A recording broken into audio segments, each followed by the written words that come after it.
तुम क्यों व्यर्थ में चिंता करते हो? तुम क्यों भयभीत होते हो? कौन तुम्हें मार सकता है? आत्मा ना कभी जन्म लेती है, ना ही इसे कोई मार सकता है। यही जीवन का अंतिम सत्य है। जिसने मन को जीत लिया है उसने पहले ही परमात्मा को प्राप्त कर लिया है, क्योंकि उसने शांति प्राप्त कर ली है। ऐसे मनुष्य के लिए सुख दुख, सर्दी गर्मी और मान अपमान एक से हैं। श्रेष्ठ पुरुष को सदैव अपने पद और गरिमा के अनुरूप कार्य करने चाहिए, क्योंकि श्रेष्ठ पुरुष जैसा व्यवहार करेंगे तो इन्हीं आदर्शों के अनुरूप सामान्य पुरुष भी वैसा ही व्यवहार करेंगे। सफलता जिस ताले में बंद रहती है वह 2 चाबियों से खुलती है, एक कठिन परिश्रम और दूसरा दृढ़ संकल्प। मैं भूतकाल, वर्तमान और भविष्यकाल के सभी जीवों को जानता हूं, लेकिन वास्तविकता में मुझे कोई नहीं जानता है। जो दान कर्तव्य समझकर बिना किसी संकोच के किसी जरूरतमंद व्यक्ति को दिया जाए वह सात्विक माना जाता है। जो पुरुष सुख और दुख में विचलित नहीं होता है और इन दोनों में संभाव रहता है वह निश्चित रूप से मुक्ति के योग्य है। कर्म वह फल है जिसे इंसान को हर हाल में काटना ही पड़ता है, इसलिए हमेशा अच्छे बीज बोएं ताकि फसल अच्छी हो। जो लोग भक्ति में श्रद्धा नहीं रखते वो मुझे पा नहीं सकते, अतः वो इस दुनिया में जन्म मृत्यु के रास्ते पर वापस आते रहते हैं। मेरे लिए ना कोई घृणित है ना प्रिय है, किंतु जो व्यक्ति भक्ति के साथ मेरी पूजा करते हैं वो मेरे साथ है और मैं भी उनके साथ हूँ।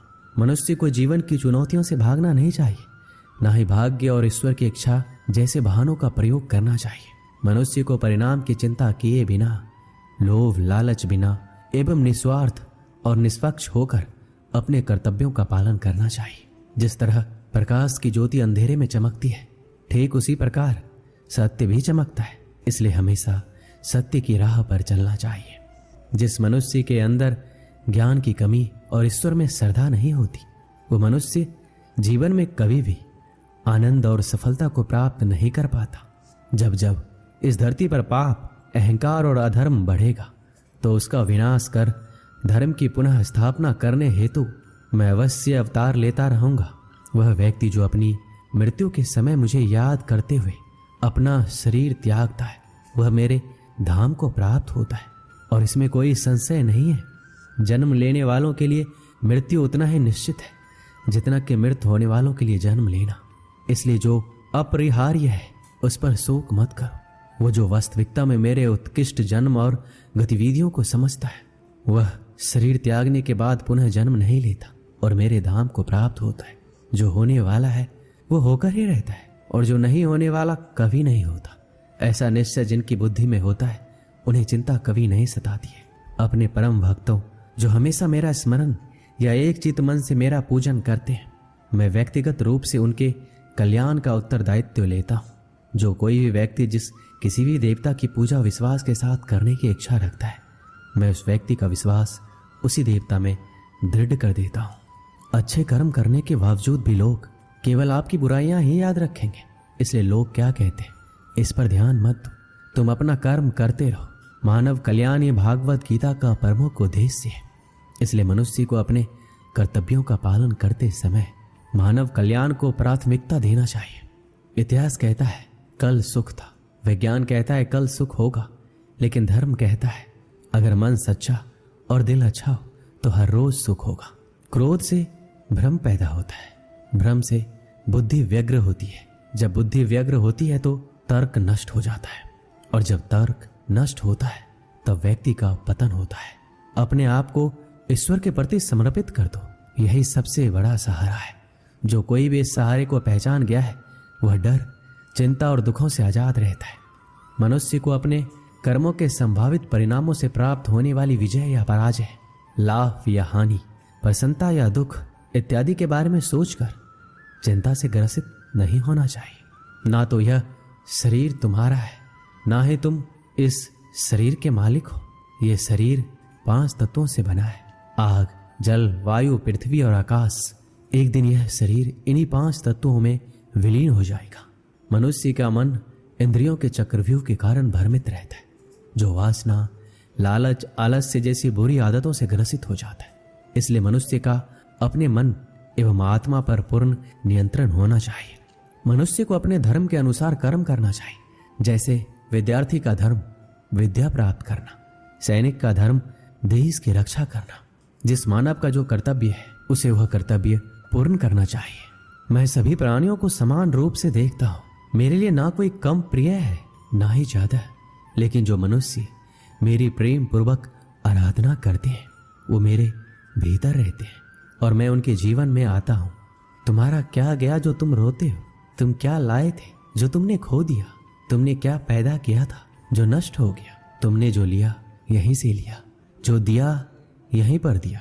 जो आज तुम्हारा है कल किसी और का होगा, क्योंकि परिवर्तन ही संसार का नियम है। जो मनुष्य जिस प्रकार से ईश्वर का स्मरण करता है उसी के अनुसार ईश्वर उसे फल देते हैं।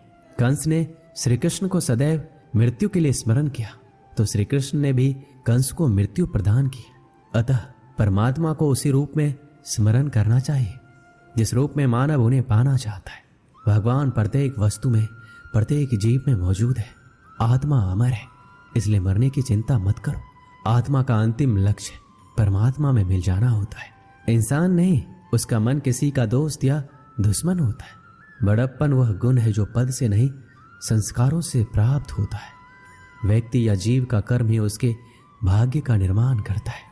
वर्तमान परिस्थिति में जो तुम्हारा कर्तव्य है वही तुम्हारा धर्म है। मन बहुत चंचल है जो इंसान के दिल में उथल पुथल कर देता है। जब वो अपने कार्य में आनंद खोज लेते हैं तब वो पूर्णता प्राप्त करते हैं। जीवन में कभी भी किसी से अपनी तुलना मत कीजिए। आप जैसे हैं सर्वश्रेष्ठ हैं। बुरे कर्म करने नहीं पड़ते, हो जाते हैं, और अच्छे कर्म होते नहीं, करने पड़ते हैं। जो अपने मन में नियंत्रण नहीं रखता वह स्वयं का सने सने शत्रु बन जाता है। बुद्धिमान व्यक्ति को समाज कल्याण के लिए बिना आसक्ति के काम करना चाहिए। स्वार्थ संसार का एक ऐसा कुआं है जिसमें गिरकर निकल पाना बड़ा कठिन होता है। सेहत के लिए योग और किसी की जरूरत पर सहयोग, दोनों से ही जीवन बदलता है। आत्मज्ञान की तलवार से काटकर अपने हृदय से अज्ञान के संदेह को अलग कर दो। दुष्ट लोग अगर समझाने मात्र से समझ जाते तो यकीन मानो महाभारत कभी नहीं होता। मनुष्य अपने विश्वास से निर्मित होता है। वो जैसा विश्वास करता है वैसा बन जाता है। मान अपमान, लाभ हानि, खुश हो जाना या दुखी हो जाना सब मन की शरारत है जिसे तुम अपना समझकर मग्न हो रहे हो। बस यही प्रसन्नता तुम्हारे दुखों का कारण है। उस इंसान का मंजिल से भटक जाना तय है जिसकी संगत में नकारात्मक लोग रहते हैं। प्रेम सदैव माफी मांगना पसंद करता है और अहंकार सदैव माफी सुनना पसंद करता है। सिर्फ दिखावे के लिए अच्छा मत बनो। मैं आपको बाहर से नहीं बल्कि भीतर से जानता हूं। जो इस लोक में अपने काम की सफलता की कामना रखते हैं वो देवताओं का पूजन करते हैं। व्यक्ति जो चाहे बन सकता है यदि विश्वास के साथ इच्छित वस्तु पर लगातार चिंतन करे। शब्द उतने ही बाहर निकालने चाहिए जिन्हें वापस भी लेना पड़े तो खुद को तकलीफ ना हो। परायों को अपना बनाना उतना मुश्किल नहीं है जितना अपनों को अपना बनाए रखना होता है। इंसान की सोच ही सबसे बड़ी पहचान है, वरना दुनिया में एक नाम के अनेक इंसान हैं। मनुष्य का जीवन केवल उसके कर्मों पर चलता है। जैसा कर्म वैसा जीवन। मन अशांत हो तो उसे नियंत्रित करना कठिन है, लेकिन अभ्यास से इसे वश में किया जा सकता है। दिव्यता केवल शक्तिशाली होने में नहीं बल्कि वास्तविक दिव्यता दूसरों में शक्ति जागृत करने में है। मन की गतिविधियां, होश, श्वास और भावनाओं के माध्यम से भगवान की शक्ति सदा तुम्हारे साथ है। जीवन में वाणी को संयम में रखना अनिवार्य है, क्योंकि वाणी से दिए हुए घाव कभी भरे नहीं जा सकते। जब हम स्वयं जीवन के शिल्पकार हैं तो चलो हम अपनी मुश्किलों को हराते हैं, जीवन में मुस्कुराते हैं। एक बार माफ करके अच्छे बन जाओ, पर दोबारा उसे इंसान पर भरोसा करके बेवकूफ कभी ना बनो। ना हार चाहिए ना जीत चाहिए। जीवन में अच्छी सफलता के लिए परिवार और कुछ मित्र का साथ चाहिए। शांति से भी दुखों का अंत होता है और शांत चित्त मनुष्य की बुद्धि शीघ्र ही स्थिर होकर परमात्मा से युक्त हो जाती है। अपनी पीड़ा के लिए संसार को दोष मत दो, अपने मन को समझाओ। तुम्हारे मन का परिवर्तन ही तुम्हारे दुखों का अंत है। यदि कोई व्यक्ति प्रेम से, भक्ति से पुष्प, फल, जल भी मुझे चढ़ा दे तो उसी भाव से उसे स्वीकार करता हूं। वह मेरा प्रिय भक्त होता है। उससे मत डरो जो वास्तविक नहीं है। ना कभी था ना कभी होगा। जो वास्तविक है वो हमेशा था और उसे कभी नष्ट नहीं किया जा सकता। अगर तुम्हें किसी ने दुखी किया है तो बुरा मत मानना। लोग उसी पेड़ पर पत्थर मारते हैं जिस पेड़ पर ज्यादा मीठे फल लगे होते हैं। इस जगत में मनुष्य भौतिक वस्तुओं का भोग कर सकता है। अगर वो चाहे तो सब कुछ छीन सकते हैं, मनुष्य कुछ भी नहीं कर सकता। अगर व्यक्ति शिक्षा से पहले संस्कार, व्यापार से पहले व्यवहार और भगवान से पहले माता पिता को पहचान ले तो जिंदगी में कभी कोई कठिनाई नहीं आएगी। हर किसी के अंदर अपनी ताकत और अपनी कमजोरी होती है। मछली जंगल में नहीं दौड़ सकती और शेर पानी में राजा नहीं बन सकता, इसलिए अहमियत सभी को देनी चाहिए। दोस्तों, इस वीडियो में बस इतना ही। मिलते हैं अगली वीडियो में। अपना ख्याल रखिएगा। जय श्री कृष्ण।